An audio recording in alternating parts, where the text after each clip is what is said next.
This is such an incredibly important book. It explores all of these crucial issues that we're reporting on daily, especially the U.S. technology and Western alliance in terms of technology, and just how important that could be if we don't safeguard and protect that type of digital infrastructure, because it could unfortunately explode into some type of conflict with China, as you outline in the book. Why did you want to set out to write a book about these issues? It's a cautionary tale. And people have said to me, oh, Admiral, you've written a great book. It's predictive fiction. No, it is a cautionary tale. The idea is to look ahead, Kevin, 10 to 15 years from now, when the trend lines between the U.S. and China are not good, frankly. China will be more assertive. They will have advanced their technological capabilities significantly, particularly in cyber and artificial intelligence. They will be looking to expand economically. The U.S., on the other hand, opposes, for example, China's claims of owning the entire South China Sea, a vast body of water, half the size of the United States. We are already in a shadowy war in cyber. We had 60,000 Microsoft exchanges attacked, almost certainly by China, about a week ago. So trend lines are not good, and I set out to write the book, and I used fiction as a medium, picked the year 2034, and the idea is to say to everybody, wake up, we are going to sleepwalk into a war that is in neither nation's interests. Admiral Stavridis, what can the United States and its strategic partners and European countries and counterparts around the world do now to safeguard tomorrow's innovation? Number one, and you nailed it, is simply work collectively. This is a team sport, and working alongside our 30 NATO partners in the Pacific, Japan, Australia, New Zealand, smaller techno-democracies like Israel.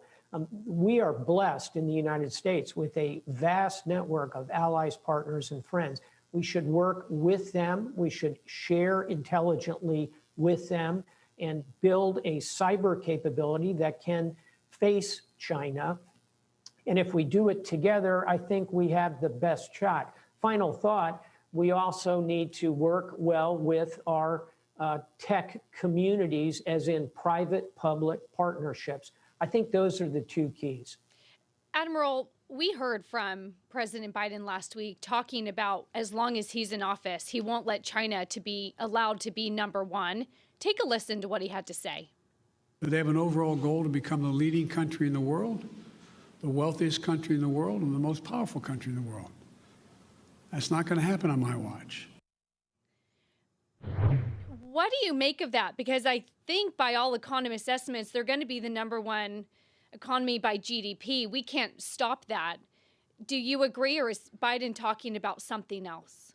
I think he's speaking in a broader sense about which of the two nations, U.S. or China, will have the truly global leadership role, not only in the economic zone, but in the military capabilities, in cyber as well, in space, and also culturally and value-driven kinds of decisions. I think the president is trying to convey that for our country, our best days are still ahead of us. China will rise. That's a natural phenomena in international relations. What we want to avoid is the United States being dramatically overtaken, or even worse, the two nations set out and end up in a war.